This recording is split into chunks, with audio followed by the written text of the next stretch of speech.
Shalom buat kita sekalian, saya melanjutkan kembali identitas Kristen.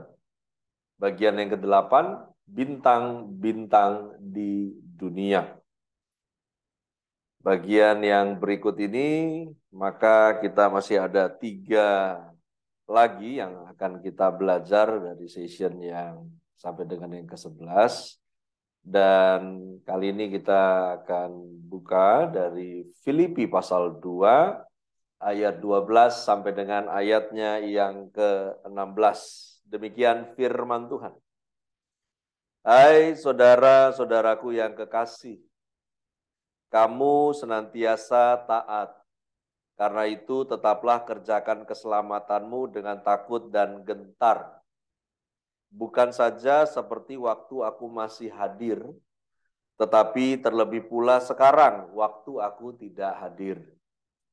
Karena Allah lah yang mengerjakan di dalam kamu baik kemauan maupun pekerjaan menurut kerelaannya.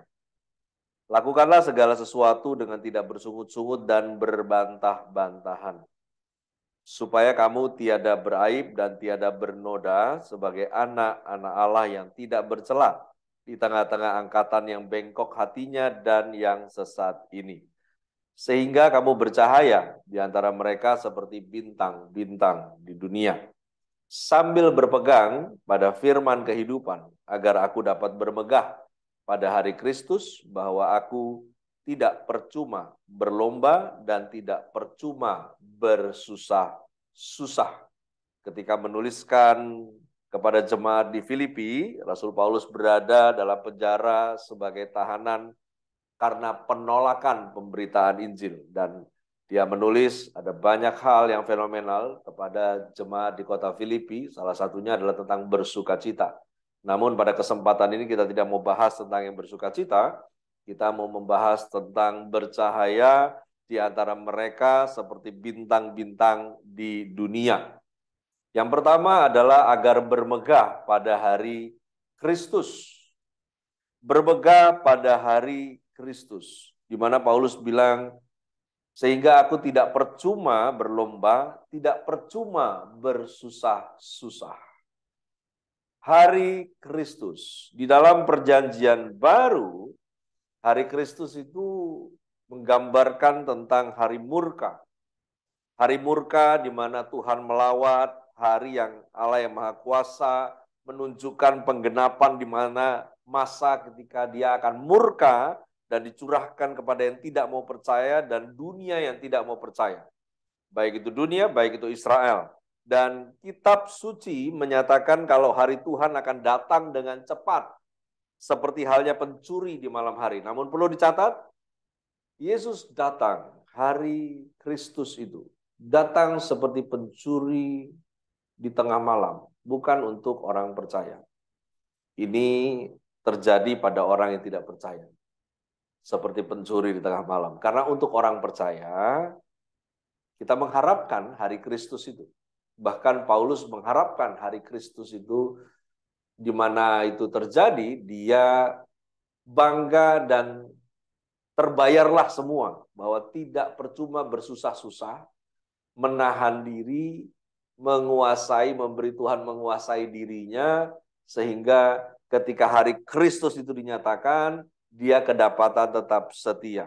Nah, perjanjian baru juga menyebut hari Kristus bukan hanya hari murka, namun juga merupakan hari penyelamatan, di mana masa yang disebut hari Kristus itu merupakan masa penyelamatan Allah ketika Allah membebaskan sisa-sisa Israel, menggenapi janjinya tentang pengampunan, tentang memulihkan orang-orang pilihannya, tentang menggenapi semua janjinya, dan ketika hari itu, hanya Tuhan sajalah yang maha tinggi pada hari itu. Nah, yang kedua mengenai bercahaya di antara mereka seperti bintang-bintang di dunia, yang mana sebelumnya tentang bermegah pada hari Kristus itu penting, karena itulah pengharapan Anda dan saya yang harusnya kita nyambung dengan pengharapan yang seharusnya diharapkan oleh orang percaya. Ini bukan tentang pengharapan dalam skala kecil di mana Anda berharap hal-hal baik terjadi dari Tuhan di tahun yang baru. Nggak sekedar itu terlalu receh untuk pengharapan di level hari Kristus. Ini adalah di mana Anda dan saya bermegah menjadi sebuah final di mana kita berbangga hari ini akan Tuhan yang kita percaya dan kita sembah. Dan itulah final di mana Anda dan saya tidak dipermalukan dan dinyatakan benarlah kemegahanmu. Nah, yang kedua, bercahaya di antara mereka seperti bintang-bintang di dunia. Saya mau mengupas kata mereka. Mereka, ini ada dua. Yang bengkok hatinya, itu yang pertama. Anda dapat menyebut generasi masa kini sebagai angkatan yang bengkok hatinya dan sesat. Ini gambaran yang Paulus berikan tentang generasi pada zamannya di Filipi 2 ayatnya yang ke-15.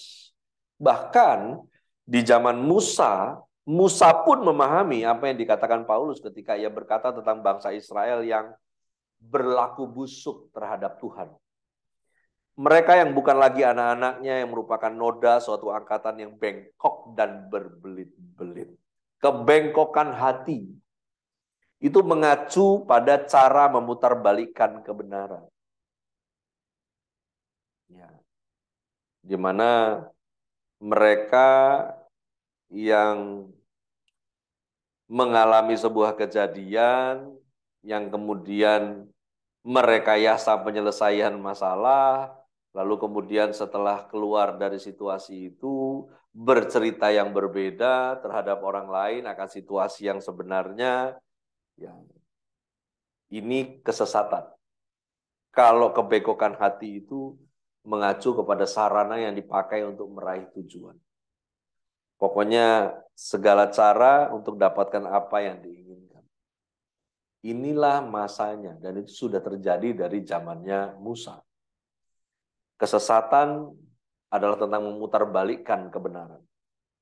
Nah, ini situasi yang real dari masa ke masa, peralihan musim ke musim, di mana setiap generasi itu punya angkatan yang bengkok hati dan yang sesat hati. Bahkan kita yang orang percaya ini, yang mempertahankan hidup benar, mungkin terkadang sakit hati oleh tingkah laku yang bengkok dan pemikiran sesat orang lain, namun Anda dan saya dipanggil untuk tiada berait, tiada bernoda, dan untuk bercahaya di antara mereka seperti bintang-bintang di dunia. Daud pernah berpesan, jangan marah terhadap mereka yang berbuat curang. Jangan iri hati kepada mereka yang, karena memang inilah kondisi di dunia, di mana Anda dan saya di-challenge untuk mau dapatkan apa yang kamu mau, atau kamu memilih untuk menerima bagianmu dari Tuhan. Nah, yang ketiga tentang bercahaya. Bercahaya di antara mereka seperti bintang-bintang di dunia. Secara iman dan karya Kristus di atas kayu salib, keselamatan itu sudah dijanjikan. Karena sudah terjadi yang dari Allah. Nah, sekarang yang kita sedang menuju adalah terjadi pada Anda dan saya. Nah, kita belum final. Kita belum final. Maka itu tidak ada pemahaman yang setuju tentang konsep keselamatan yang benar, tentang sekali selamat, tetap selamat. Karena itu ada ajaran di alam Alkitab di mana Anda dan saya harus tetap kerjakan keselamatanmu. Dan tidak ada alasan untuk itu, karena Allah lah yang mengerjakan kemauan di dalam kamu dan saya. Jadi pasti bisa. Tetaplah kerjakan keselamatanmu karena Allah lah yang mengerjakan pekerjaan menurut kerelaannya di dalam kamu. Pekerjaan, good work, berurusan dengan keselamatan, di mana Anda dan saya dimeteraikan untuk menjadi miliknya, dikuasai, tapi masalah dikuasai ini kan masalah Anda dan saya rela atau tidak.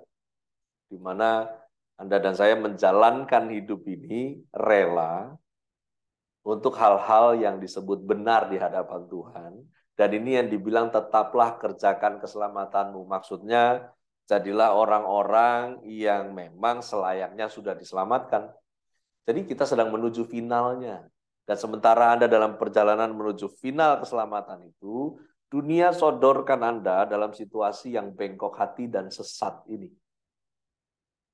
Oleh karena itu, tetaplah kerjakan keselamatanmu dengan ketaatan, dengan takut dan gentar, pelan-pelan.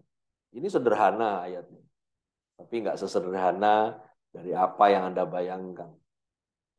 Karena menjadi taat dan takut dan gentar itu butuh kesadaran tingkat tinggi, kerelaan yang besar, sehingga Anda hidup benar tapi tidak merasa paling benar,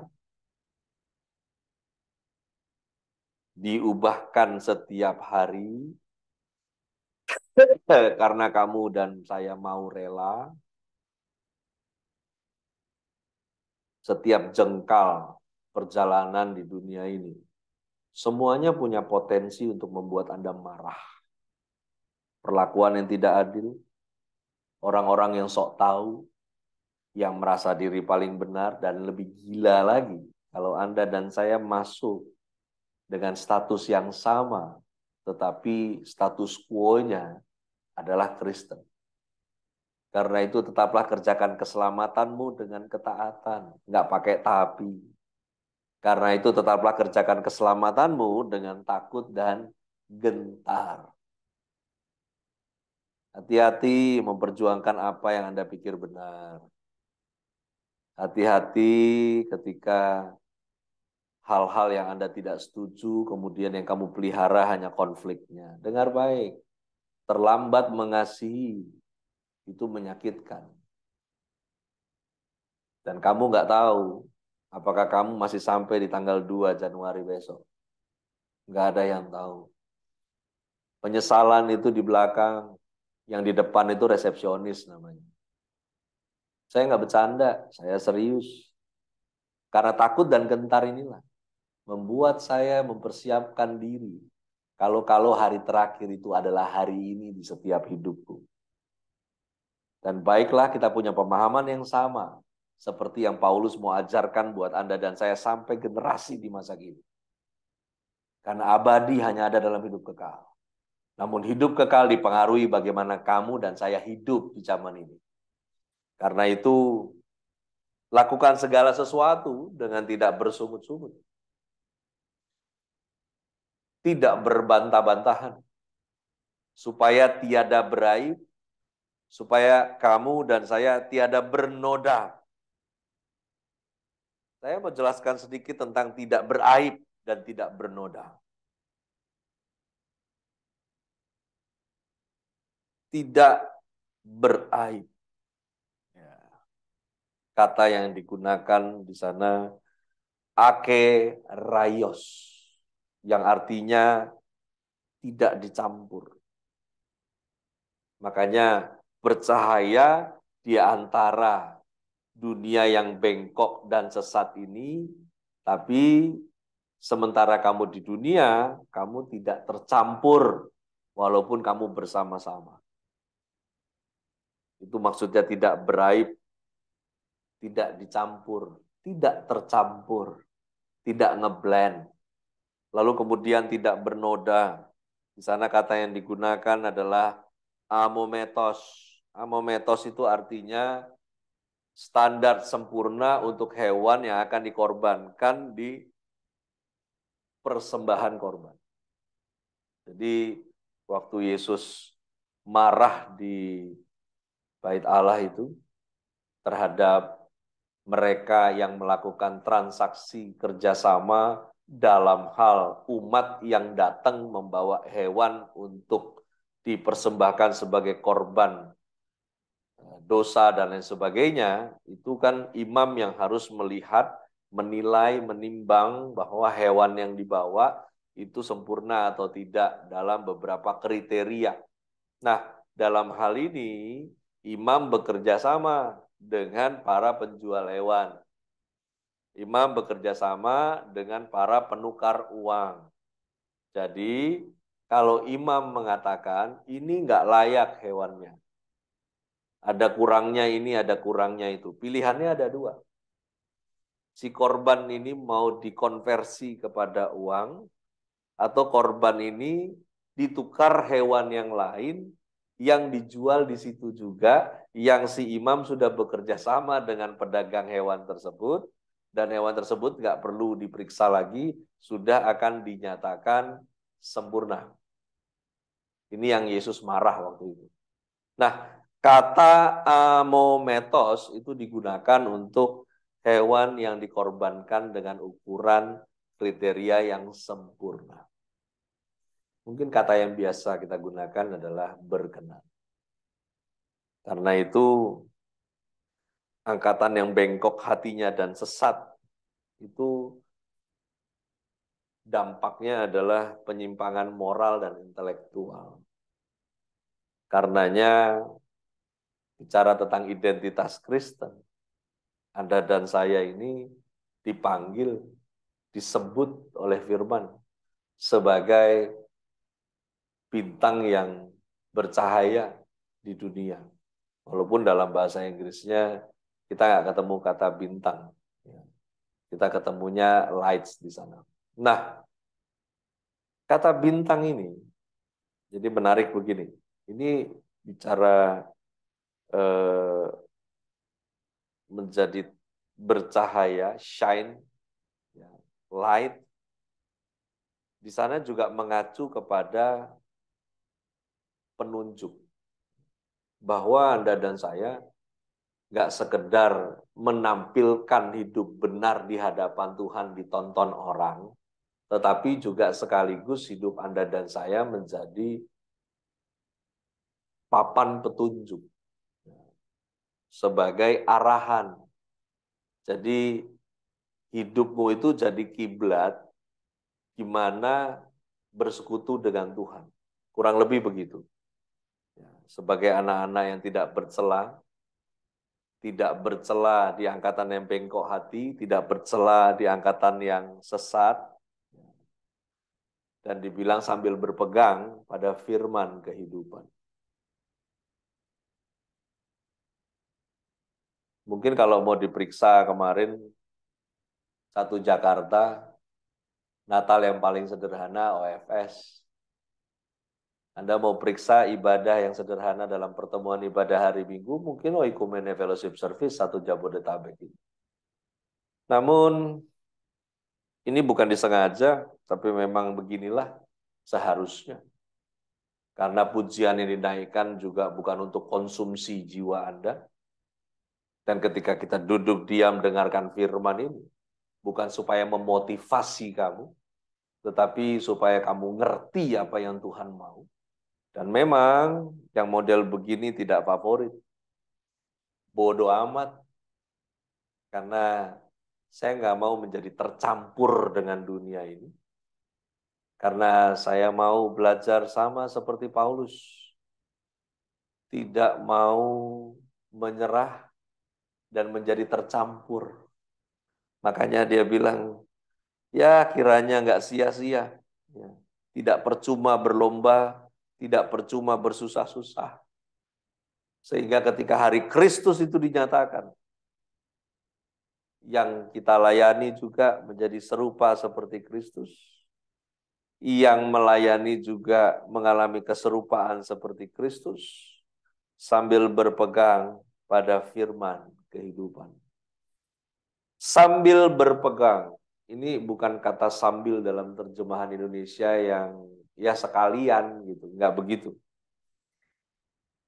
Berpegang, kata yang digunakan adalah epekontes.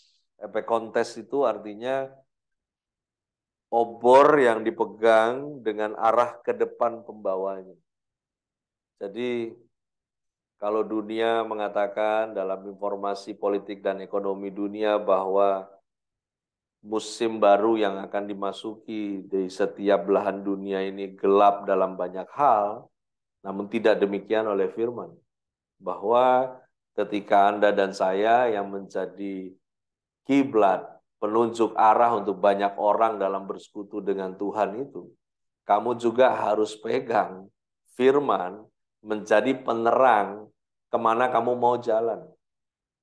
Makanya saya nggak setuju dengan pujian yang bilang, saat ku tak melihat jalanmu, saat ku tak mengerti rencanamu.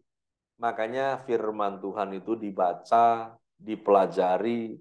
Kalau kamu baca, kamu pelajari, ya kamu ngertilah apa yang dia rencana. Kalau kamu nggak baca, nggak pelajari, ya kamu sibuk dengan apa yang kamu mau. Kamu nggak pernah fokus dengan apa yang Tuhan mau. Kalau kita mengerti, karena kita mempelajari, dan hati ini mengarah kepada kepentingan Tuhan, bukan kepada kepentingan kita, ini yang disebut epikontes. Di mana seperti orang yang berjalan di tengah kegelapan, dia pegang obor di depannya, dan dia bisa lihat apa yang ada di depan.